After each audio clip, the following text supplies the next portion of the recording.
আজ জাতির এক বিশেষ দিন, বিজয় দিবস। বাঙালি জাতির বুক ফুলিয়ে দাঁড়াবার দিন। পাকিস্তানি হানাদার বাহিনীর অনেক অস্ত্রকে অগ্রাহ্য করে খালি হাতে রুখে দাঁড়িয়ে সম্মুখ সমরে লড়াই করে নিজেদের জন্য একটি স্বতন্ত্র রাষ্ট্র প্রতিষ্ঠার উৎসবের দিন। এই দিনে স্মরণ করি লক্ষ লক্ষ শহীদদেরকে, অগণিত শিশু কিশোর, তরুণ তরুণী, যুবক যুবতী, বৃদ্ধ জনতার আত্মত্যাগকে, যার ফলে স্বাধীনতা অর্জন সম্ভব হয়েছিল। কিন্তু আমরা সেই অর্জনকে আমাদের দোষে সম্পূর্ণতা দিতে পারিনি। সর্বশেষ এবং প্রচণ্ডতম আঘাত হানল এক স্বৈরাচারী সরকার। সে প্রতিজ্ঞা করেই বসছিল, এদেশের মঙ্গল হতে পারে এমন কিছুই সে অবশিষ্ট থাকতে দেবে না। এবছরের বিজয় দিবস বিশেষ কারণে মহা আনন্দের দিন। মাত্র 4 মাস আগে একটি অসম্ভব সম্ভব হয়ে গেল। দেশের সবাই মিলে একজোটে হুঙ্কার দিয়ে উঠল। পৃথিবীর ঘৃণ্যতম স্বৈরাচারী শাসককে পালিয়ে যেতে বাধ্য করে আমাদের প্রিয় দেশকে মুক্ত করেছে ছাত্র জনতার সম্মিলিত অভ্যুত্থান। যে হাজার হাজার শহীদ এবং আহতদের আত্মত্যাগ এবং ছাত্র জনতার অটুট ঐক্যের মাধ্যমে এই গণ অভ্যুত্থান সম্ভব হলো, তাদের সবাইকে স্মরণ করি এবং আজ এবারের মহাবিজয়ের দিনে সমগ্র জাতির পক্ষ থেকে তাদের প্রতি সশ্রদ্ধ সালাম জানাই। নাগরিক অধিকার ও মর্যাদা নিশ্চিতের জন্য, গণতন্ত্রের জন্য একটি বৈষম্যহীন দেশ গড়ার তাগিদে ছাত্র জনতা স্বৈরাচারীর রক্তচক্ষুকে উপেক্ষা করে রক্ত দিয়ে 4 মাস আগে নতুন বাংলাদেশ গড়ার জন্য যে ঐক্য গড়ে তুলেছিল, সে ঐক্য এখনও পাথরের মতো মজবুত আছে। মাত্র কয়েকদিন আগে জাতি আবার গর্জে উঠে সমগ্র পৃথিবীকে সে কথা জানিয়ে দিয়েছে। যখন পরাজিত শক্তি নড়ে চড়ে ওঠার চেষ্টা করছিল, সকল রাজনৈতিক দলের এবং সকল ধর্মের শীর্ষ ব্যক্তিদের এবং ছাত্রদের সমাবেশের মাধ্যমে এক কণ্ঠে সজোরে ঘোষণা দিয়েছিল, আমরা যে নিরেট ঐক্যের মাধ্যমে অভ্যুত্থান করেছি, সে ঐক্য আরও জোরদার হয়েছে। 4 মাসের ব্যবধানে আমাদের ঐক্য কোথাও শিথিল হয়নি। নতুন বাংলাদেশ গড়ার সংকল্পে আমরা অটুট আছি। বহির্বিশ্বে চাতুর্যপূর্ণ প্রচারণা দিয়ে যারা আমাদের মধ্যে দূরত্ব সৃষ্টির চেষ্টা করছে, তারা দূরত্ব সৃষ্টি তো করতে পারেইনি, বরং সারা জাতিকে সগৌরবে উচ্চকণ্ঠে তার ঐক্যকে পৃথিবীর সামনে তুলে ধরতে উজ্জীবিত করেছে। পরাজিত শক্তি তাদের পরাজয় কিছুতেই মেনে নিতে পারছে না। তারা প্রতিদিন দেশের ভেতরে এবং বাইরে থেকে জনতার অভ্যুত্থানকে ব্যর্থ করার জন্য বিপুল অর্থ ব্যয়ে নানা ভঙ্গিতে তাদের চেষ্টা চালিয়ে যাচ্ছে। পাচার করা হাজার হাজার কোটি টাকা তাদের আয়ত্তে রয়েছে। তাদের সুবিধাভোগীরা সর্বত্র ছড়িয়ে আছে। আমাদের ঐক্য অটুট থাকলে তারা আমাদেরকে আমাদের লক্ষ্য অর্জন থেকে ব্যর্থ করতে পারবে না। সজাগ থাকুন, নিজের লক্ষ্যকে জাতির লক্ষ্যের সঙ্গে একীভূত করুন। পৃথিবীর কোনো শক্তিই আমাদেরকে আমাদের লক্ষ্য অর্জন থেকে বিচ্যুত করতে পারবে না। আমি দেশের গণমাধ্যম কর্মী ও জনগণের প্রতি আহ্বান জানাই, বিশ্বের কাছে দেশের প্রকৃত চিত্র তুলে ধরুন। অপপ্রচারের বিরুদ্ধে সত্যই হোক আমাদের হাতিয়ার।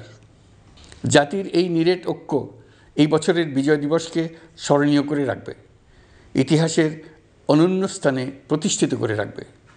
এই ঐতিহাসিক অর্জনের জন্য দলমত নির্বিশেষে দেশের সকল তরুণ তরুণী, যুবক যুবতী, বৃদ্ধ বৃদ্ধা সবাইকে আমার অভিনন্দন জানাচ্ছি। এই ঐক্যের জোরে আমরা আমাদের সকল সমস্যার দ্রুত সমাধান নিশ্চিত করতে পারব। এই বিজয় মাসে আমাদের গণ অভ্যুত্থানকে অভিনন্দন জানাবার জন্য, আমাদের বিজয় দিবসে যোগ দেবার জন্য ঢাকায় এসছেন পূর্ব তিমুরের রাষ্ট্রপতি, নোবেল শান্তি পুরস্কার বিজয়ী প্রেসিডেন্ট হোসে রামোস হর্তা। তিনি তার দেশের মুক্তিযুদ্ধে নেতৃত্ব দিয়েছেন। আমাদের দেশের মুক্তিযুদ্ধ তাকে অনুপ্রাণিত করেছিল। 2002 সালে পূর্ব তিমুর স্বাধীন রাষ্ট্র হিসেবে প্রতিষ্ঠিত হয়। আমাদের জাতীয় উৎসবে শরীক জাতির পক্ষ থেকে তাকে আমরা স্বাগত জানাচ্ছি। কয়েকদিন আগে ইউরোপীয় ইউনিয়নের 19 জন রাষ্ট্রদূতের সঙ্গে আমার বৈঠক হয়েছে। এই প্রথমবারের মতো ইউরোপিয়ান ইউনিয়নের প্রায় সকল দেশের রাষ্ট্রদূতগণ একসঙ্গে ঢাকায় এসে সরকারের সঙ্গে বৈঠক করলেন। এই দেশগুলোর বেশিরভাগ দূতাবাস দিল্লিতে। তারা অনেকেই আগে কোনো দিন ঢাকায় আসেনও নি। এটি একটি ঐতিহাসিক ঘটনা। একত্রে ঢাকায় আসলেন শুধু এই বার্তা দেওয়ার জন্য যে ইউরোপীয় ইউনিয়ন বাংলাদেশকে সর্বোচ্চ সমর্থন ও সহযোগিতা দেওয়ার জন্য প্রস্তুত। অন্তর্বর্তীকালীন সরকারের সংস্কার উদ্যোগ এবং গণতান্ত্রিক পদ্ধতিতে নির্বাচনের প্রক্রিয়ার কথা আমি তাদেরকে জানিয়েছি।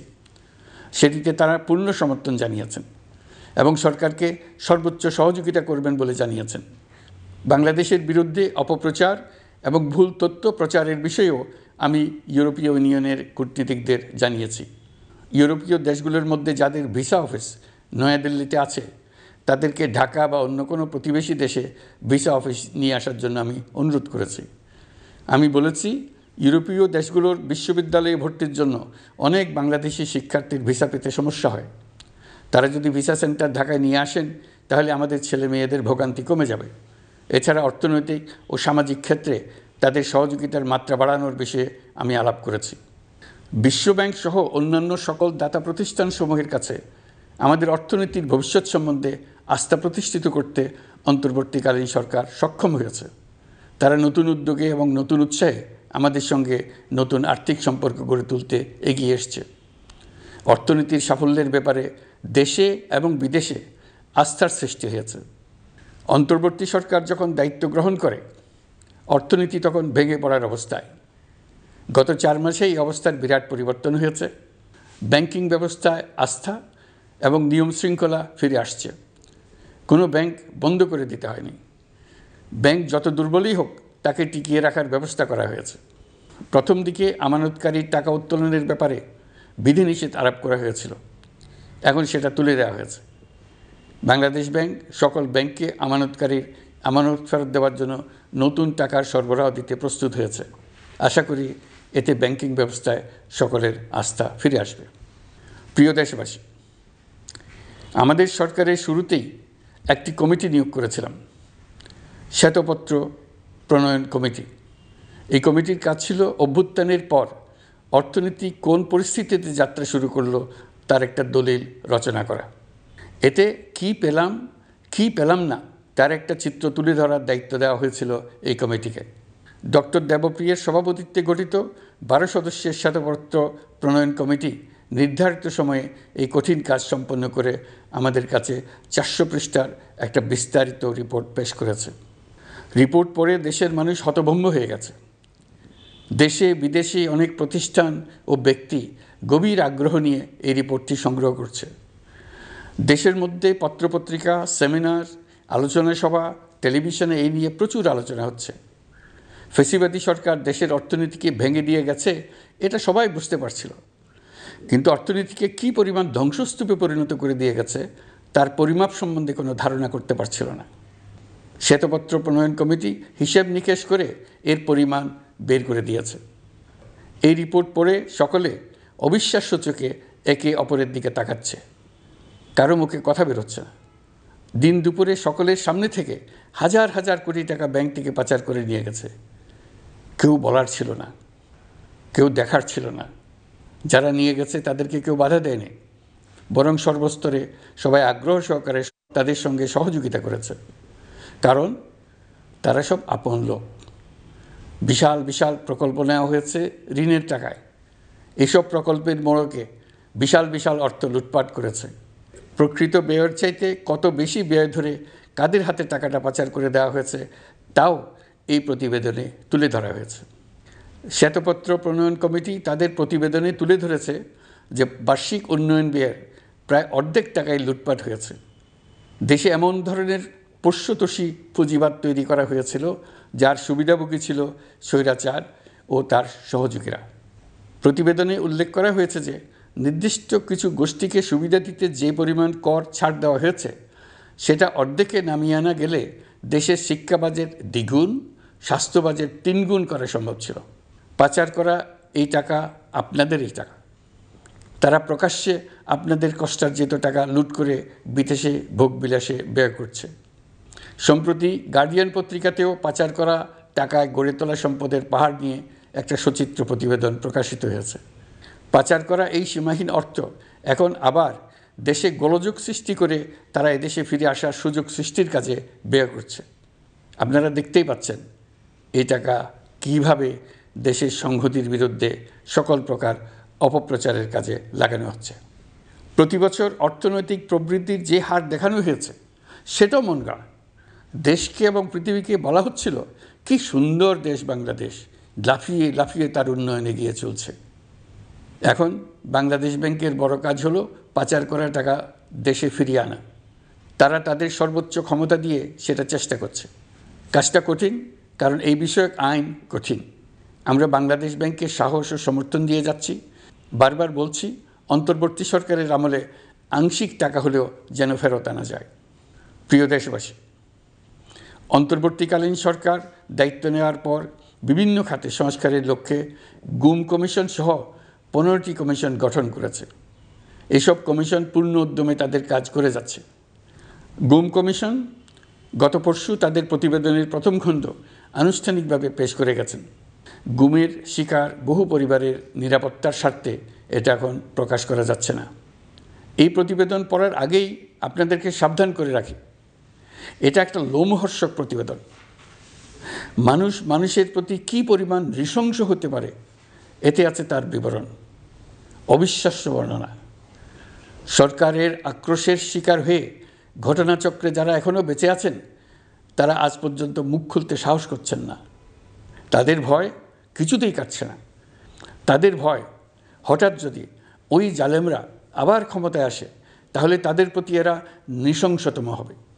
গত সরকারের ঘৃণ্যতম অধ্যায়ের ঐতিহাসিক দলিল হিসেবে এই প্রতিবেদন অমর হয়ে থাকবে। আমি আশা করছি কমিশনগুলো এখন থেকে নিয়মিতভাবে তাদের নির্ধারিত সময়ের মধ্যে তাদের প্রতিবেদন ও সুপারিশমালা পেশ করতে থাকবে। প্রিয় দেশবাসী, আমাদের সংস্কারের যে আকাঙ্ক্ষা সেটি বাস্তবায়নে প্রতিটি কমিশনই আমাদের জন্য গুরুত্বপূর্ণ। তবে নির্বাচন ব্যবস্থা সংস্কার ও সংবিধান সংস্কার কমিশনের কথা আমি একটু আলাদাভাবে বলতে চাই। কেননা এই দুটি কমিশনের সুপারিশের উপর প্রধানত নির্ভর করছে আমাদের আগামী নির্বাচন প্রস্তুতি ও তারিখ। এই প্রসঙ্গে বড় খবর হলো, প্রধান নির্বাচন কমিশনার সহ নির্বাচন কমিশন গঠন করা হয়ে গেছে। কমিশন দায়িত্ব গ্রহণ করেছে। এখন থেকে তাদের হাতে দায়িত্ব ন্যস্ত হলো ভবিষ্যৎ সরকার গঠন করার প্রক্রিয়া শুরু করার। তারা তাদের প্রস্তুতির কাজ শুরু করেছেন। তাদের হাতে অনেক কাজ। প্রথমে সবচেয়ে বড় কাজ ভোটার তালিকা হালনাগাদ করা। এটা এমনিতেই কঠিন কাজ। এখন কাজটা আরও কঠিন হলো এই জন্য যে গত 3টা নির্বাচনে ভোটারদের অংশগ্রহণ করার সুযোগ ছিল না। ভোটার তালিকা যাচাই করার সুযোগ হয়নি কারো। গত 15 বছরে যারা ভোটার হওয়ার যোগ্য হয়েছে তাদের সবার নাম ভোটার তালিকায় তোলা নিশ্চিত করতে হবে। এটা একটা বড় কাজ। ছাত্র জনতার অভ্যুত্থানের পর এখানে গলদ রাখার কোনো সুযোগ নেই। দীর্ঘদিন পর এবার বহু তরুণ তরুণী জীবনে প্রথমবারের মতো ভোট দেবে। অতীতে তাদেরকে সে অধিকার এবং আনন্দ থেকে বঞ্চিত করা হয়েছে। তাই এবারের নির্বাচনে তাদের ভোটদান একটি স্মরণীয় ঘটনা হয়ে থাকবে। এই অভিজ্ঞতাকে মসৃণ করার সমস্ত আয়োজন করতে হবে। আমার একান্ত ইচ্ছা এবারের নির্বাচনে প্রথমবারের তরুণ তরুণী ভোটাররা শতকরা 100 ভাগের কাছাকাছি সংখ্যায় ভোট দিয়ে একটি ঐতিহ্য সৃষ্টি করুক। নির্বাচন কমিশন এবং সকল সামাজিক প্রতিষ্ঠান ও রাজনৈতিক দলের প্রতি আমার আহ্বান, সবাই মিলে আমরা যেন ওই লক্ষ্য অর্জনে নানা প্রকার সৃজনশীল কর্মসূচি গ্রহণ করি। এখন থেকে সবাই মিলে এমন একটা ঐতিহ্য সৃষ্টি করি যেন স্থানীয় নির্বাচন সহ সকল নির্বাচনে সকল কেন্দ্রে প্রথমবারের ভোটাররা 100% কাছাকাছি সংখ্যায় ভোটদান নিশ্চিত করবে। এটা নিশ্চিত করতে পারলে ভবিষ্যতে কোনো সরকার মানুষের ভোটাধিকার কেড়ে নেবার সাহস করতে পারবে না। নতুন ভোটার ছাড়াও যাদের আগে থেকে ভোটার তালিকায় নাম থাকার কথা ছিল তারা ভোটার তালিকায় আছে কিনা তা নিশ্চিত করতে হবে। বিশেষ মনোযোগ দিয়ে ভুয়া ভোটারদেরকে তালিকা থেকে বের করে দিতে হবে। এবার আমরা প্রবাসী বাংলাদেশিদেরকে ভোট দেওয়া নিশ্চিত করতে চাই।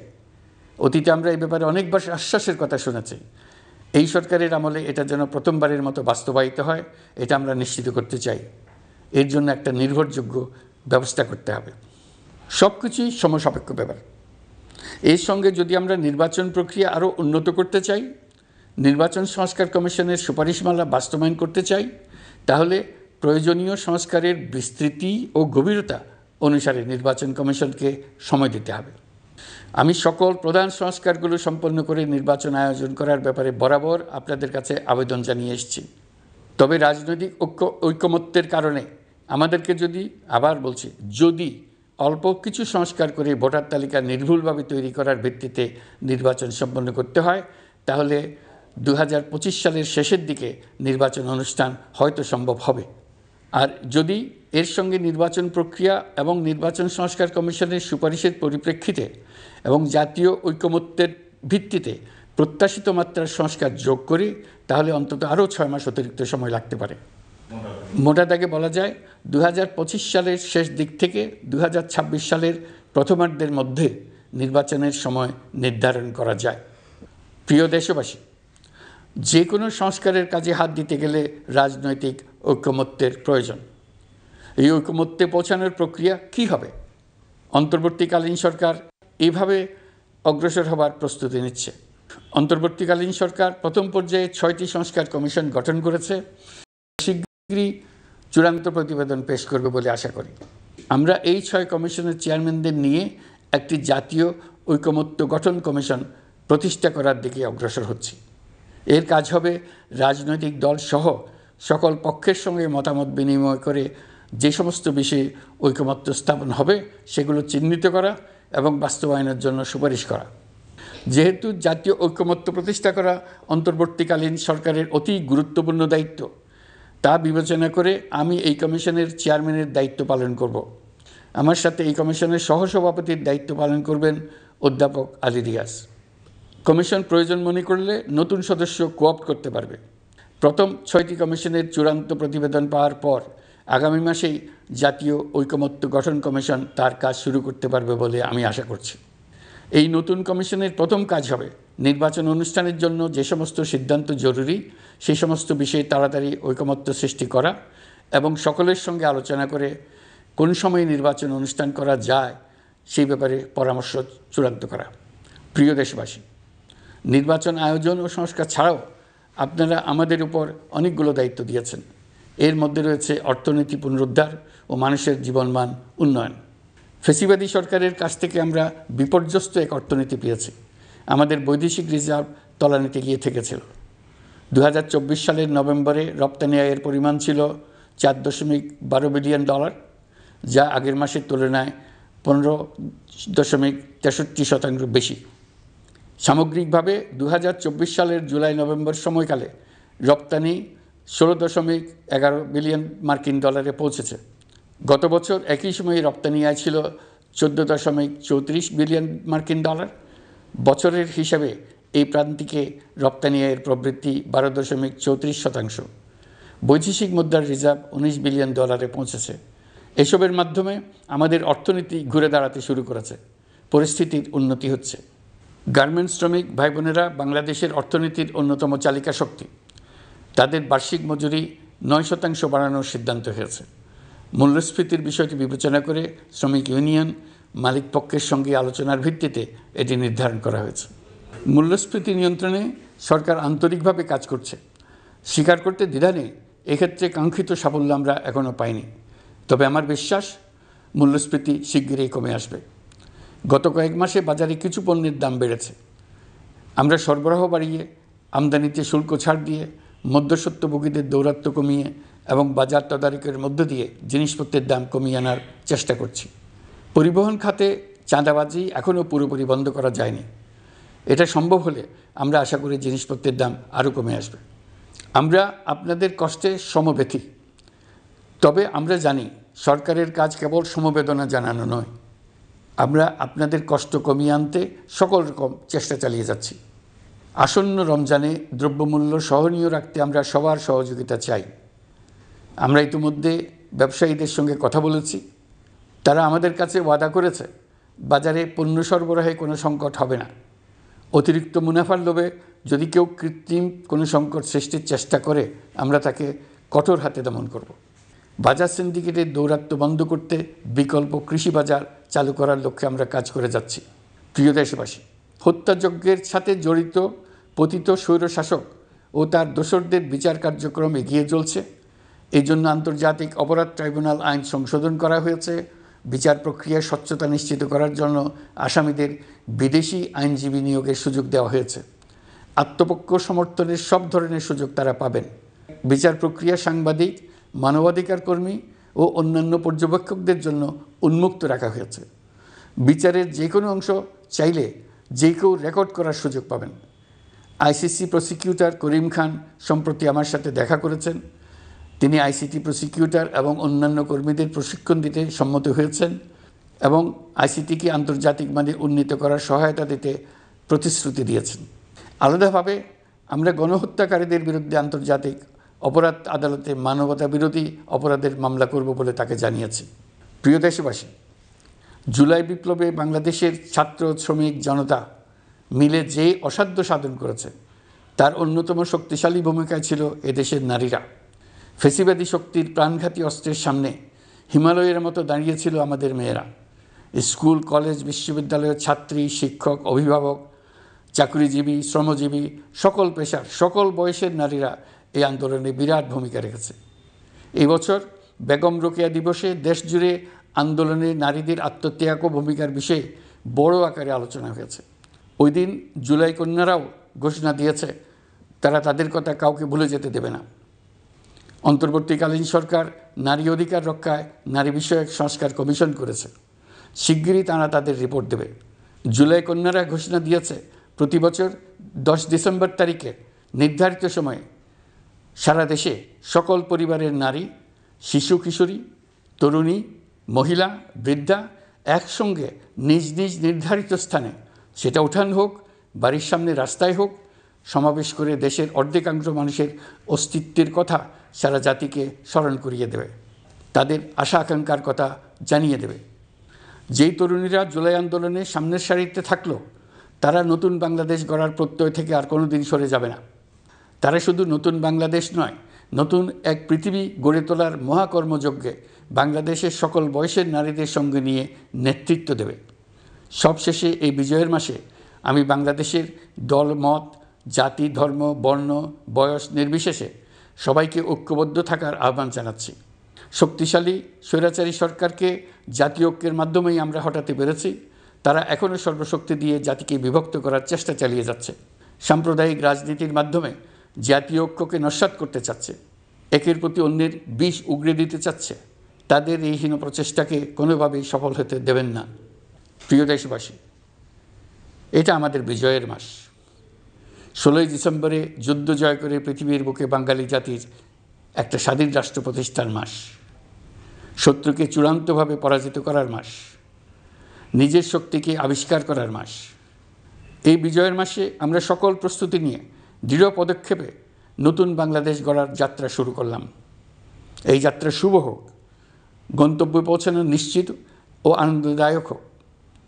বিজয়ের মাস হোক নারী, পুরুষ, ধর্ম, বর্ণ, রাজনৈতিক পরিচয় নির্বিশেষে জাতির মহা ঐক্যের মাস। বিজয়ের মাস হোক ছাত্র জনতার অভ্যুত্থানকে স্মরণ করে নতুন বাংলাদেশ গড়ার শপথ দৃঢ়তার সঙ্গে পুনর্ব্যক্ত করার মাস।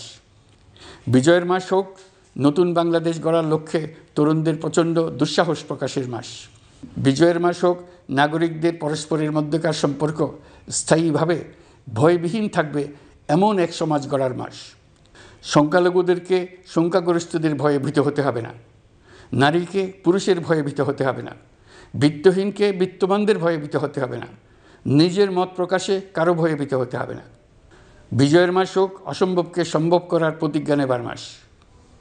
প্রিয় দেশবাসী, শিশু, কিশোর কিশোরী, তরুণ তরুণী, ছাত্রছাত্রী, বয়স্ক, বৃদ্ধ, পুরুষ, নারী, আসুন আমরা প্রাণ ভরে বিজয়ের মাস উদযাপন করি।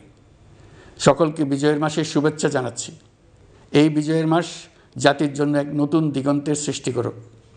আপনাদের সবাইকে আবার আমার সালাম জানাচ্ছি। আসসালামু আলাইকুম। মহান আল্লাহ আমাদের সহায় হন। আল্লাহ হাফেজ।